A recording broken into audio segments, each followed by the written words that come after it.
Before I start my report, we did want to show just a couple of videos throughout the meeting today, first of which is a powerful video by a teacher that we interviewed at a recent school board meeting. So if Zach, you could play that, and then I'll launch into my report here. I feel like he's trying a dictatorship here in the U.S. I don't feel that it's right. I personally work for the Office of Multilingual Education in Detroit, and we're seeing a lot of our students, parents, and citizens. They're afraid. Sending their kids to school. We're just trying to protect them as much as we can. What do you think about uniting workers, including American, Mexican, Canadian workers, together Oh yeah, to absolutely. fight this? We absolutely need to do that. Absolutely. And that's the only way, is to unite. This is just ridiculous what's going on in the world. I mean, we're all human. We're not here to fight. We're here just to have basic human rights, not to live in a dictatorship. I mean, a lot of people flee to the United States to have freedoms, and this is not freedom. It's not helping the American citizens by a handful of people hoarding the millions, billions of dollars in the world. It's not helping us. It's not helping our children. It's not helping future generations. Right. Then they say there's no money for schools. Right. There's no money for Social Right. Security, Exactly. Medicare. Meanwhile, my husband, my husband's a teacher too. Meanwhile, we're out spending our earned dollars, buying things for the classrooms. Right. It's not fair. It leaves us in a predicament where our kids don't get educated, and that's what they want. That's exactly what they want, is they don't want us to have an education. They can't achieve their aims, like destroying Social Security, public education. They can't achieve that peacefully. They have to do it through authoritarian measures. Yeah, they have to take it. And they're going to have a lot of fight on their hands because we're not going to let them take it.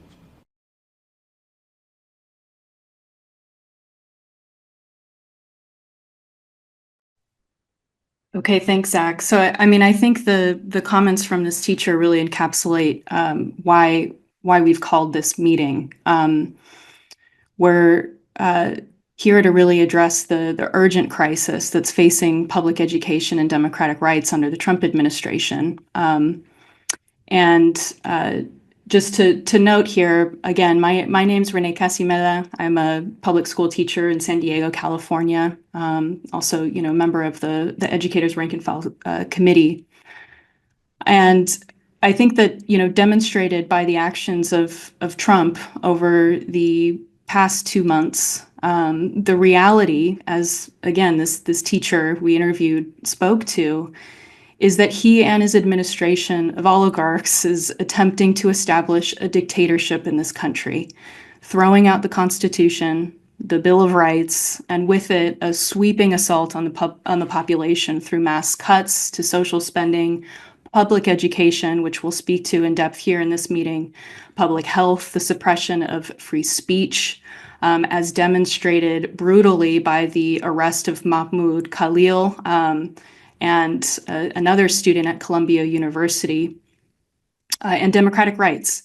And this administration is really building a framework for unfettered imperialist aims and World War III. So, in my remarks here, I think the situation itself really, it demands a clear understanding of what the stakes are, the role of the various political forces that are in play, the underlying causes, and what we hope in this meeting as well to do is to really lay out a strategy for genuine resistance. So first off, what's at stake? What's the current stake of attack on public education? We've seen the Trump administration moving rapidly to dismantle public education and core democratic rights. Those of you on the call have likely seen the recent mass layoffs of over half the staff at the Department of Education, which comes during a purge of tens of thousands of federal workers.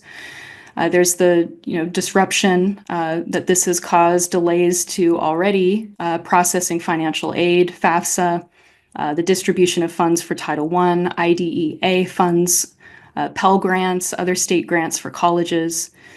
We've seen the transformation of the Office for Civil Rights into a tool for suppressing dissent. Through these cuts, there have been the elimination of 7 out of 12 regional civil rights offices. The cuts to elementary and secondary education. It includes English language learning and education research. This includes the cancellation of over 900 million in research contracts, including projects like the Nation's Report Card and other education research initiatives. And these mass rifts are part of the Trump administration's efforts to close the Department of Education and to redirect funds through block grants.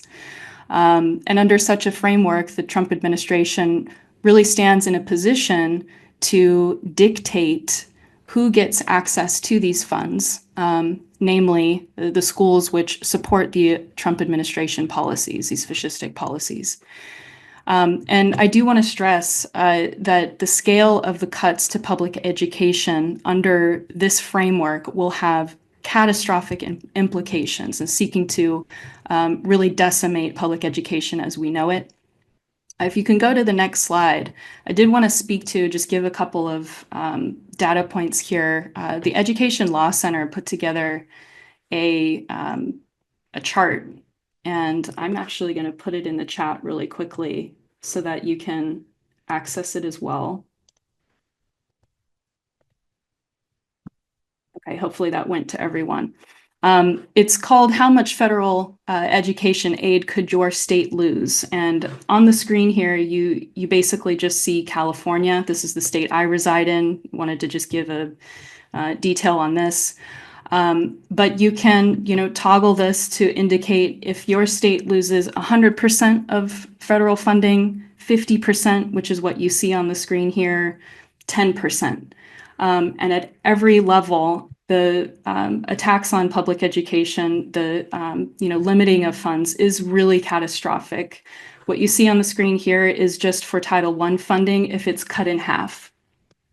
And you see here the grand total for cuts to federal funds in the state of California alone is, 1.2 billion, equivalent to 20,000 entry-level teacher positions.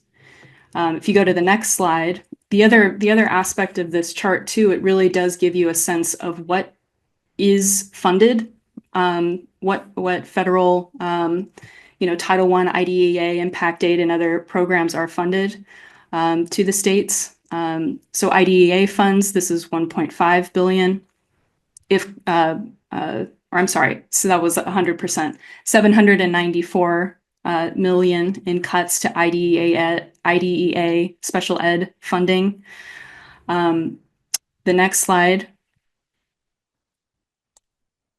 Impact Aid here also funds for students and children with disabilities, 41 million, and other programs as well. If you can go to the last slide on this, Zach.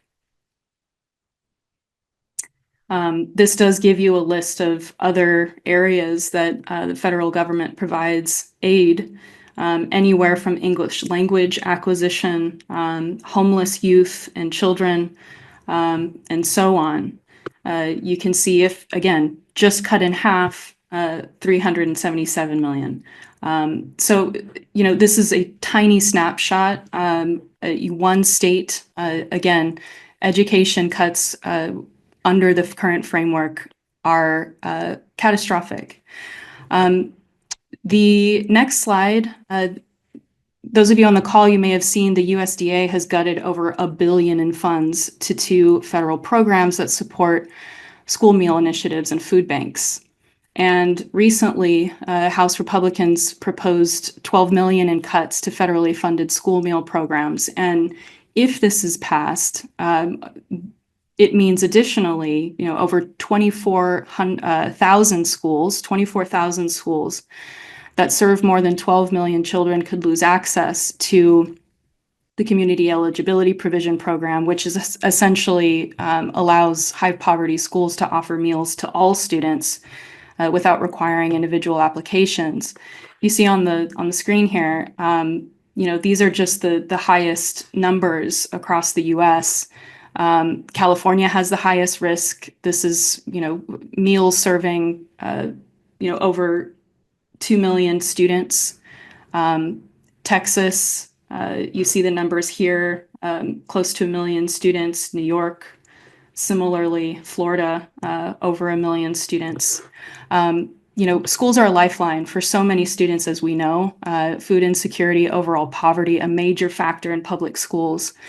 And for many, this is, school is their only meal of the day, having access to these funds.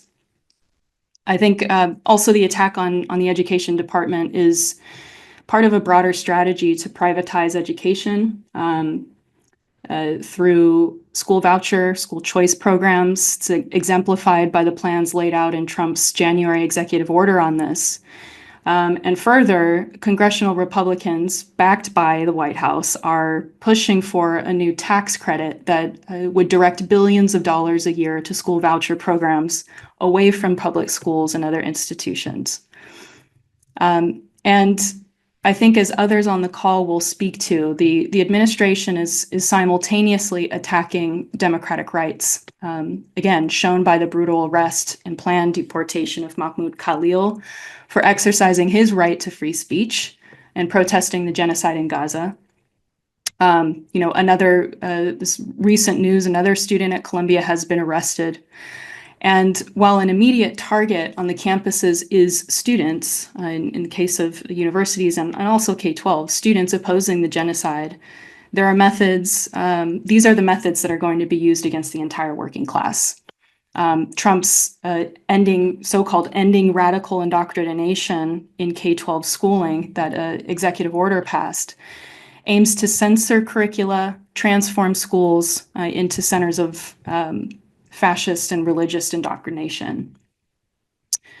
And I think that educators and the working class in general are up against unprecedented attacks on all its social, political, and constitutional rights.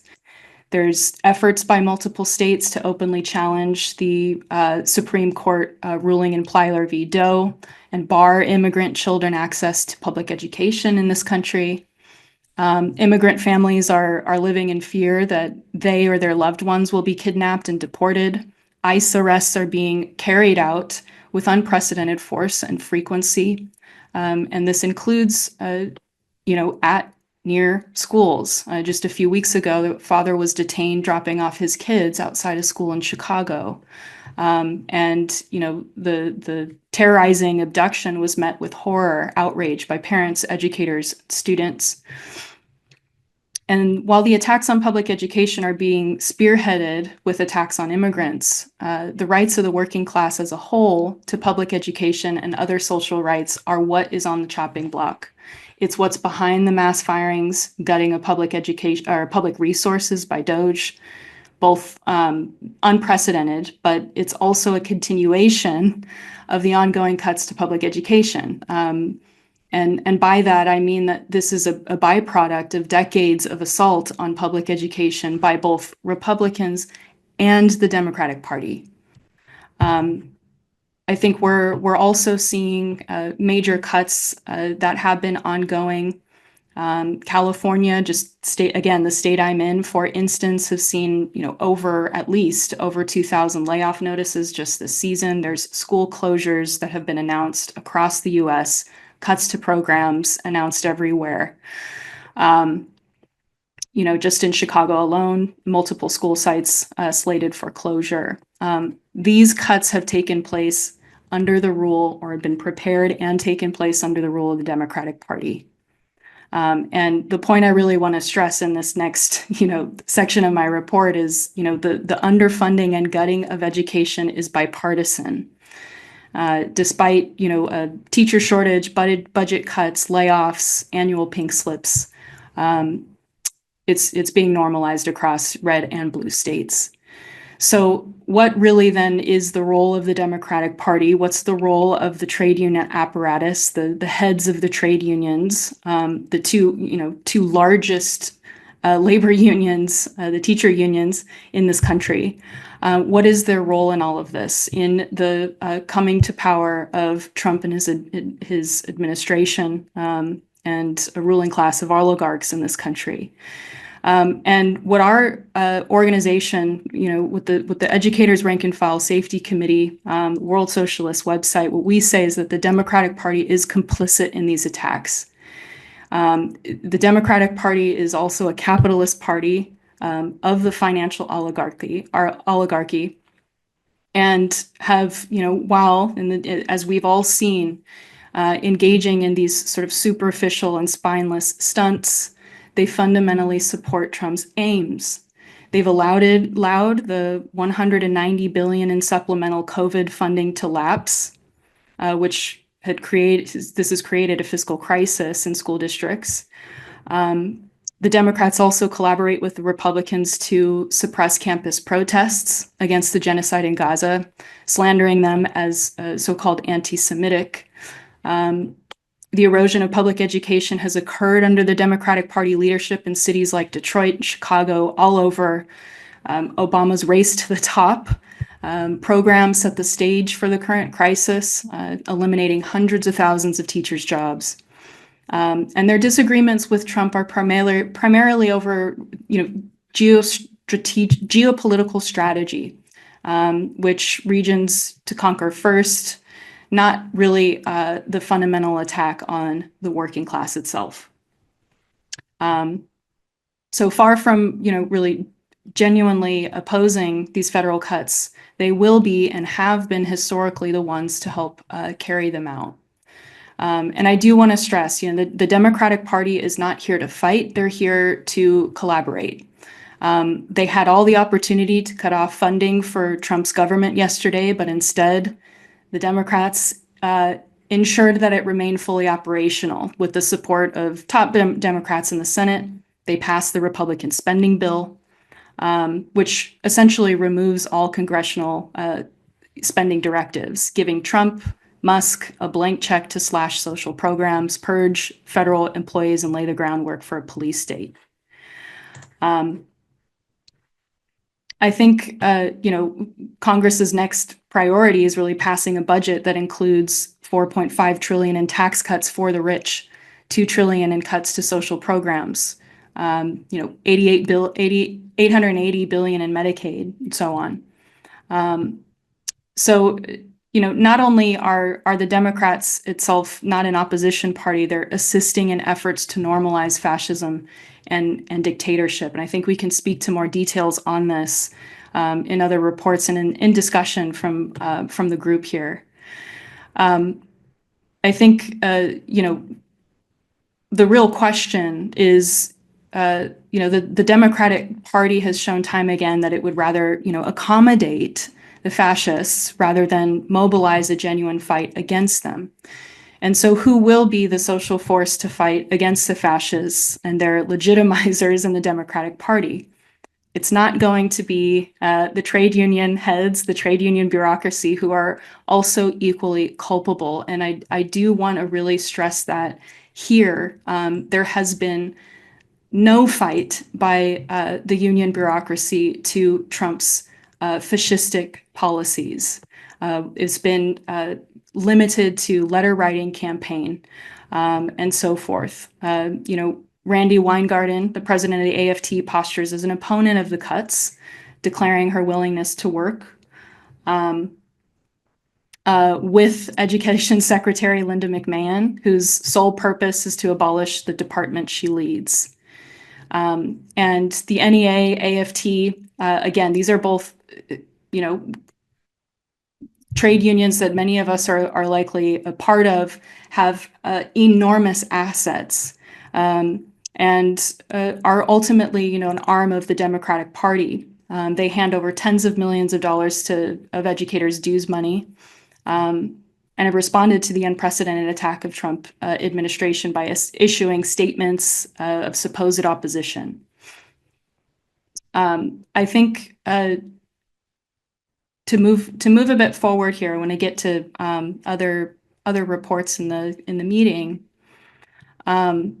And we can speak again to the question of the trade unions and the trade union bureaucracies later in the call.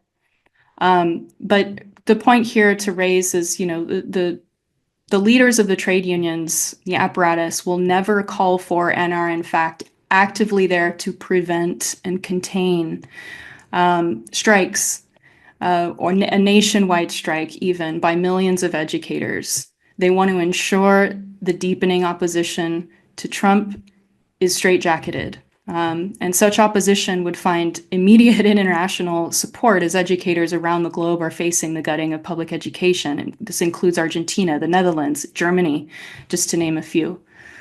So I think, in discussions with teachers everywhere, a major question, teachers are asking is why is this happening? Teachers expressing that it's hard to believe that such illegality can occur 2025. And there is a definite reason for the crisis, and it does not come solely from the mind of Trump or Musk.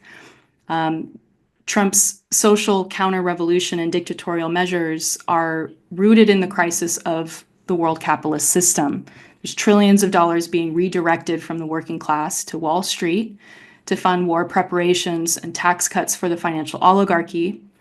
And the underlying cause is the capitalist system itself, which is incompatible with the basic interests of the vast majority of the population. The Trump administration represents a government that is of, for, and by the oligarchy. And such extreme levels of inequality are completely incompatible with democracy, which is why the attacks on speech, on constitutional rights are being eroded. And I think with the complicity of the Democrats, Trump is establishing a framework for dictatorship to suppress resistance from below. And, something that Thomas Jefferson famously argued, an educated populace is the most effective defense against tyranny. And, it's universal public education, a core ideal of the Enlightenment, has long been seen as, essential to democracy, a safeguard against authoritarianism. And that's precisely why the administration seeks to dismantle public education. They want nothing to do with an educated population. I think the historic rights that the working class has fought for over decades are being eroded.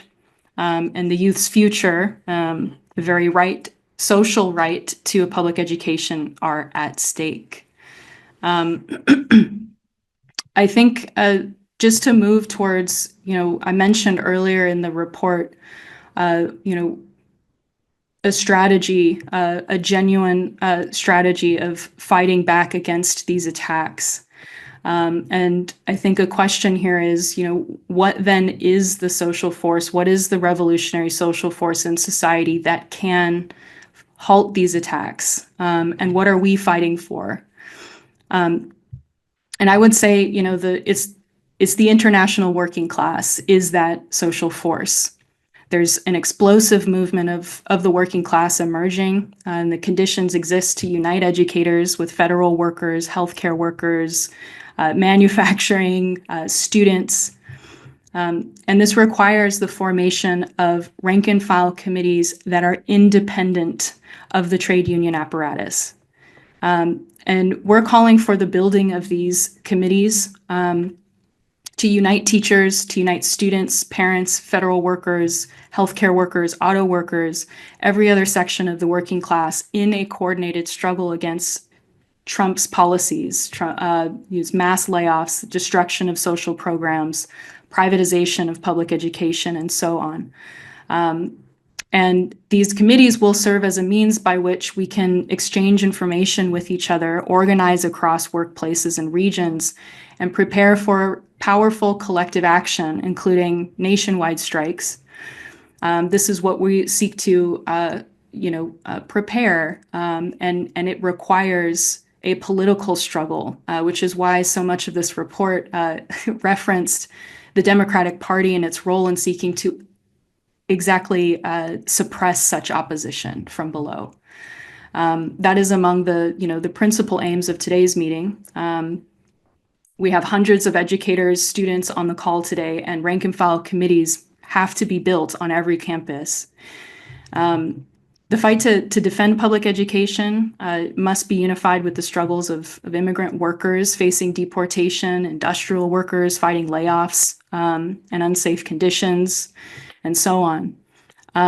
And I do want to stress in sort of closing, that this is a task not just for us teachers here in the United States. What we're fighting is a global assault on public education. And all the social gains won by the working class in an earlier period are under assault as the ruling classes of each country are preparing for imperialist war, which is a very serious and real reality for us. Various governments are lurching to the right and gutting what remains of any social rights.